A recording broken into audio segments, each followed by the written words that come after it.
Terpujilah nama Tuhan atas segala kasih sayang dan berkatnya bagi kita, yang memeliharakan hidup kita sepanjang hidup bekerja kita.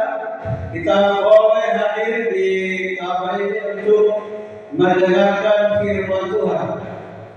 Untuk itu mari kita memberikan perhatian kita untuk mendengarkan firman-Nya yang akan menjadi bekal kerohanian kita, menguatkan, mempersiapkan kita menjadi umat-umat Tuhan yang layak masuk surga. Amin. Untuk itu sejenak kita menundukkan hati kita berdoa. Terima kasih Bapak Saudari, kami ada di sini adalah karena berkat Tuhan. Kami akan mendengarkan bagian firman-Mu yang kudus. Orang yang mau menyampaikan kabar ini, biarlah setiap firman, setiap kata-kata baru menjadi kekuatan bagi kami, membawa kami lebih dekat kepada Tuhan dan memurapi kami menjadi anak-anak Tuhan.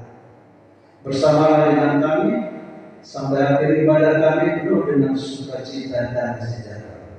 Dalam nama Yesus kami berdoa. Amin. Terima kasih buat Bapak Pandian yang sudah memberikan kita satu pelajaran berharga bahwa kita perlu merindukan Tuhan,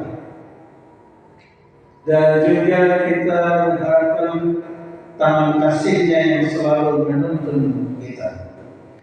Dan malam ini biarlah kerinduan kita semakin bertambah untuk firman-Nya yang kudus.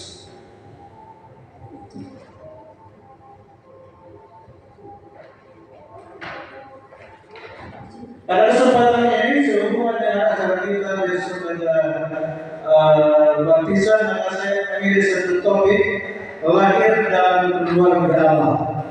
Ya, lahir dalam keluarga Allah.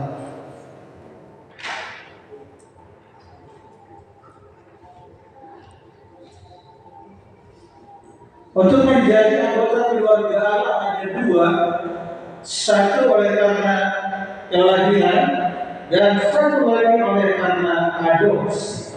Ya. Dilahirkan ke dalam keluarga Allah ada satu kesempatan yang indah bagi umat-umat Tuhan. Begitu dilahirkan menjadi anggota keluarga Allah, maka tentunya dia menjadi ahli waris di dalam keluarga Allah dan menjadi ahli waris dalam kerajaan surga. Satu kali ada kursus Alkitab di dalam gereja. Di dalam kursus Alkitab yang dilakukan oleh seorang pendeta ini berlangsung dengan baik, dan setelah 6 bulan berlalu, kepala penjara itu memanggil pendeta, dan ada anak-anak narapidana yang ingin dibaptiskan, dan akhirnya diadakanlah baptisan di dalam penjara. Oleh karena sebagian mereka yang diajari itu sudah bertobat, ya, maka mereka ada yang dibaptiskan sebelum waktunya keluar. Mereka dikasih remisi sehingga bisa lebih cepat keluarnya, ya. Kenapa? Oleh karena itu mereka sudah berubah setelah diajar oleh pendeta, ya. Jadi begitu keluar dari penjara, dia senang bertemu dengan keluarganya, dia pulang ke rumah, keluarganya juga menyambut oleh karena dia sudah menjadi manusia baru. Setelah bebas dari penjara, dia gunakan waktunya untuk saksi Tuhan, ya. Dia sebenarnya tidak pantas lagi dalam penjara, itu sebabnya belum waktunya keluar, dia sudah keluar. Akhirnya tidak lama kemudian dia bisa menjadi seorang ketua jemaat. Saudara yang dikasihi Tuhan, demikianlah perjalanan hidup seseorang walaupun tadinya ya divonis orang jahat masuk penjara, tapi firman Allah menuntun dia kepada pertobatan. Dan juga pertobatan membawa Maka baptisan adalah kelahiran yang bahagia. Melalui baptisanlah kita bisa menjadi keluarga Allah. Melalui baptisanlah kita dilahirkan di dalam keluarga Allah. Lahir kembali, itulah kata-kata Yesus di dalam perkataan Yesus dengan Nikodemus. Kalau kita baca di dalam Yohanes 3, kita mulai dari ayat 1, adalah seorang Farisi yang bernama Nikodemus, seorang pemimpin agama Yahudi.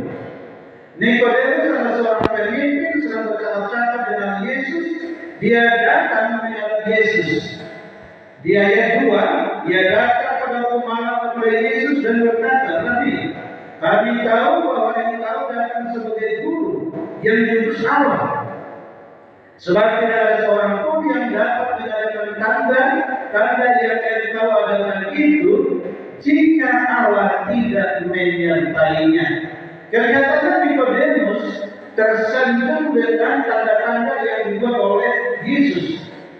Tapi Yesus tidak menghargai pujian Nikodemus. Tidak ada guru yang seperti Yesus karena tanda-tanda yang dibuatnya. Tapi Yesus tidak senang dengan pujian itu. Jauh ke depan apa yang dipikirkan Nikodemus itu yang dijawab Yesus. Sebab bukan ini sebenarnya apa yang diinginkan Nikodemus.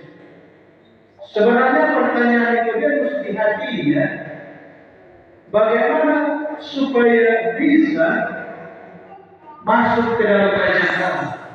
Itu sebenarnya yang hati Nikodemus. Makanya sebelum ditanya sudah dijawab Yesus. Di ayat 3 Yesus menjawab, Aku berkata kepadamu sesungguhnya, jika seorang tidak dilahirkan kembali, ia tidak dapat melihat kerajaan Allah. Yesus langsung menembak yang di hati Nikodemus. Supaya orang melihat kerajaan Allah harus lahir kembali. Maka Nikodemus pun bingung. Kata Nikodemus kepadanya, bagaimana mungkin seorang dilahirkan kalau dia sudah tua? Bagaimana Nikodemus masuk ke rahim ibunya, lalu ibunya melahirkan dia kembali? Akhirnya Yesus menjawab di ayat 5. Aku berkata kepadamu sesungguhnya, jika seorang tidak dilahirkan dari air dan roh, ia tidak dapat masuk ke dalam kerajaan Allah. Ini sesungguhnya yang di hati Nikodemus. Bagaimana supaya masuk ke dalam kerajaan Allah? Lahir dan air dan roh. Lahir kembali di ayat 3. Yesus terangkan di ayat 5. Lahir dari air dan dari roh. Lahir dari air adalah baptisan. Ya. Inilah yang disebut dengan lahir kembali. Ya. Dilahirkan dari air, dimasukkan, dibenamkan atau diselamkan ke dalam air. Lalu keluar dari air itulah disebut lahir dari air. Lahir dari roh. Orang yang dilahirkan dari roh adalah yang dihinggapi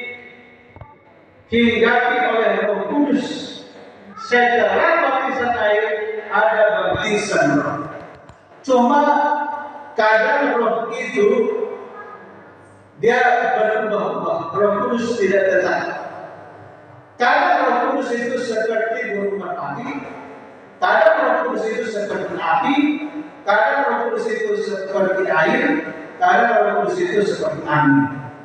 Kalau dia seperti burung kita lihat, seperti api kita lihat. Tapi kalau dia seperti angin, dia tidak kita lihat. Tapi yang jelas, begitu orang dibaptis dengan air, lalu dia dibaptis dengan roh, walaupun dia seperti angin, tidak kelihatan. Ya.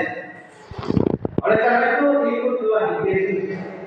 Yesus menyatakan di dalam Yohanes 10:9, aku pintu. Barang siapa masuk melalui aku, dia akan selamat. Jadi masuklah melalui pintu ini, walaupun pintu itu sesat dan jalannya sempit, masuklah. Karena Yesus menyatakan, akulah jalan dan kebenaran dan hidup. Tidak ada seorang pun yang datang kepada Bapa kalau tidak melalui aku. Masuklah melalui pintu itu, jalan dengan jalan itu.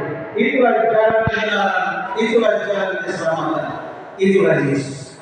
Pintunya Yesus sendiri, jalannya juga adalah Yesus sendiri. Oleh karena itu, maka kita meniru, mengikut Yesus. Baptisannya pun kita harus meniru baptisan Yesus, ya. Untuk itu perlu kesadaran. Sebab kenapa orang susah sekali dibaptis? Kenapa susah orang mengikut Yesus? Karena tidak sadar. Begitu seseorang sadar, maka orang itu tahu kesalahannya. Orang itu tahu dosanya, maka dia akan bertobat. Itulah sebabnya Kisah Para Rasul 3:19 menyatakan, karena itu sadarlah dan bertobatlah, supaya dosamu dihapuskan. Untuk pertobatan perlu kesadaran. Sekalipun orang jahat, orang pembunuh bayaran, ketika dia sadar, dia mudah bertobat. Tapi sekalipun dosanya kecil, tapi dia tidak sadar, dia tidak bertobat. Untuk pertobatan dibutuhkan kesadaran, ya. Ada seorang bernama Kristus. Kristus adalah kepala rumah ibadah. Dia sudah kepala rumah ibadah tapi tidak bertobat. Nah, sekarang kita menjadi percaya kepada Tuhan bersama-sama dengan seisi rumahnya. Istrinya, anak-anaknya tadinya tidak percaya. Padahal sudah kepala rumah ibadah. Dan banyak lagi orang di Korintus yang mendengarkan pemberitaan Paulus tentang Yesus. Yesus yang dikejar-kejar oleh Paulus. Yesus menangkap Paulus. Paulus menyaksikan semua perjalanannya. Bagaimana Yesus mengurapi Paulus. Maka orang Korintus percaya. Dan mereka memberi diri mereka dibaptis. Jadi Kristus, keluarganya dan orang-orang Kristus lahir dari air dan roh. Itu artinya bahwa mereka memasuki satu kehidupan baru, ya. Lahir dari air dan roh mengalami perubahan pikiran dan hati. Inilah baptisan air. Pertobatan ialah berbalik dari jalan yang salah menuju jalan kebenaran. Tadinya dia